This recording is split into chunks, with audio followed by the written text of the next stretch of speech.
On va voir dans cet exercice une façon de trouver facilement ce qu'on appelle des racines évidentes. Alors, c'est valable pour des polynômes qui sont à coefficient dans z.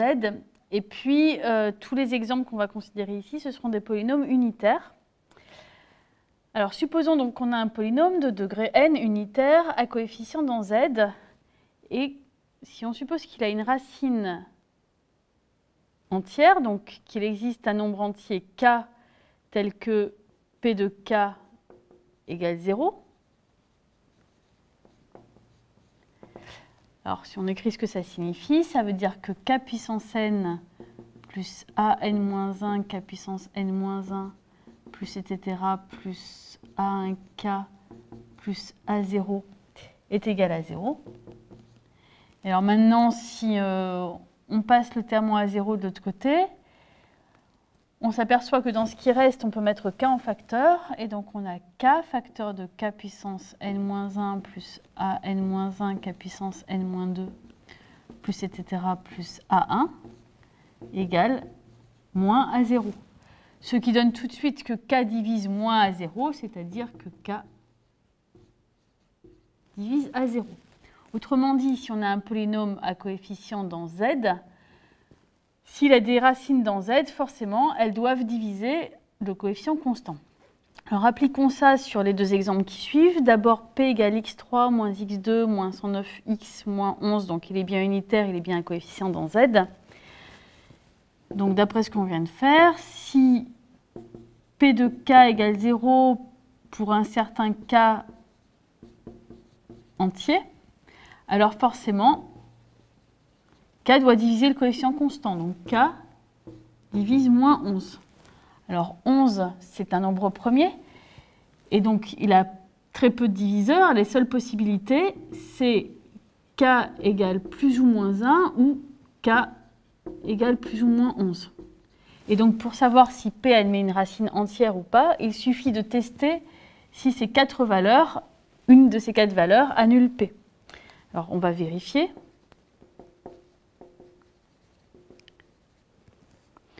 On va commencer par calculer p de 1. Alors, p de 1, c'est 1 au cube, moins 1 au carré, moins 109 fois 1, moins 11. Donc, ça fait, les 1 se simplifient, ça fait moins 120, qui évidemment est non nul. Donc, 1 n'est pas racine de p. On peut calculer p de moins 1, qui fait donc moins 1, plus 109, moins 11. Donc, ça fait 109 moins 13. Donc,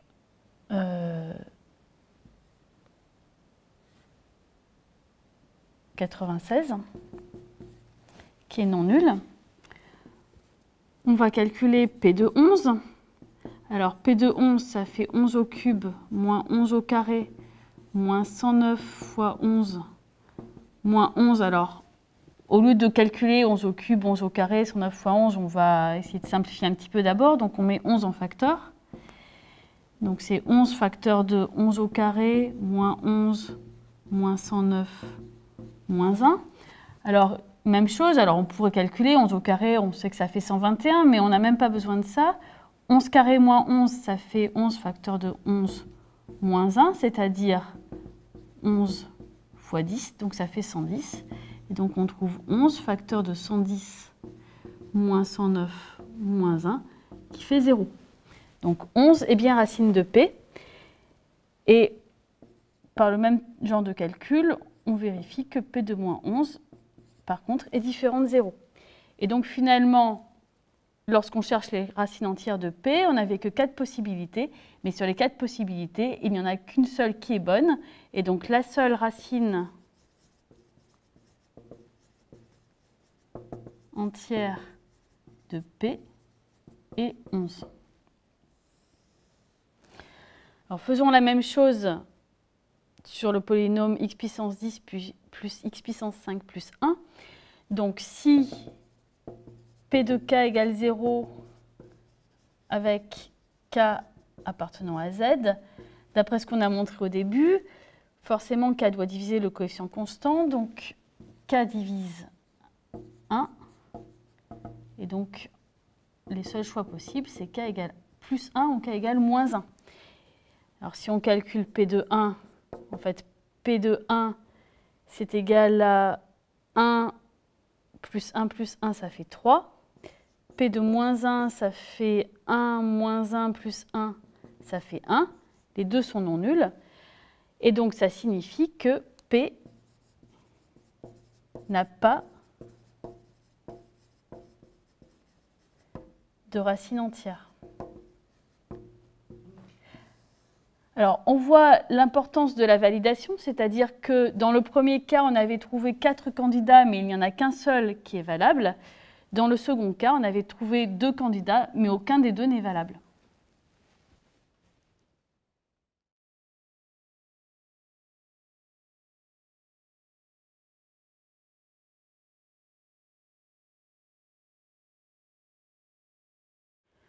On vient de voir que pour obtenir des informations sur les racines d'un polynôme, on n'a pas forcément besoin de les calculer.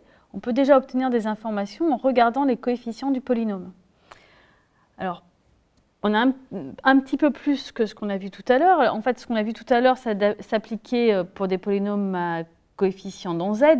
Mais en fait, on a des relations entre les coefficients et des racines pour des polynômes à coefficients dans R ou dans C.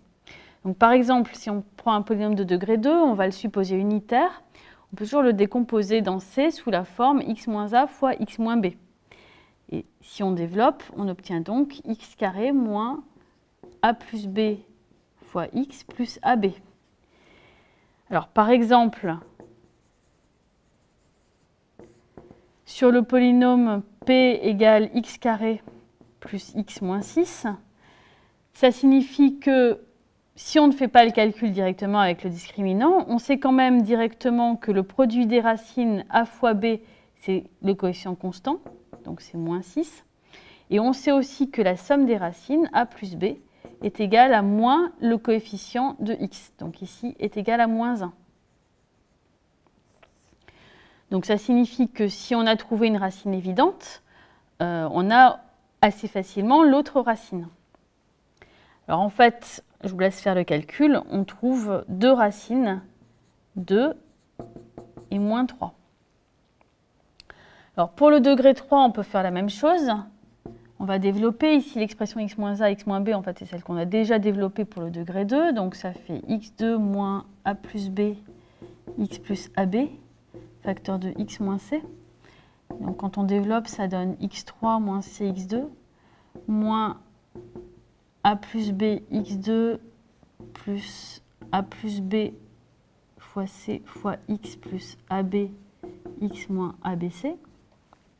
Et on regroupe par degré, donc x au cube moins a plus b plus c x au carré plus ac plus bc plus ab fois x moins abc. Alors cette fois-ci, le coefficient constant, ce n'est pas le produit des racines, c'est moins le produit des racines. En fait, le fait que le terme constant soit plus ou moins le produit des racines, ça dépend de la parité du degré du polynôme. Donc en degré pair, le coefficient constant, c'est plus le produit des racines. En degré impair, le coefficient constant, c'est moins le produit des racines. Alors prenons un exemple. P égale x au cube moins x carré moins 114x plus 144. Donc c'est bien un polynôme de degré 3, et si on applique ce qu'on vient de trouver, on obtient que ABC, donc c'est moins 144, AC plus BC plus AB vaut moins 114, et A plus B plus C vaut 1. Alors évidemment, ce genre de système est difficile à résoudre. Par contre, lorsqu'on connaît une des racines, cela facilite les choses pour déterminer les deux autres. Et puis, ça peut quand même donner une indication pour les racines évidentes. Par exemple, si on cherche des racines dans Z, on va devoir chercher ici les diviseurs de 144. Et il faut s'assurer que quand on fait le produit des 3 racines, on trouve effectivement 144.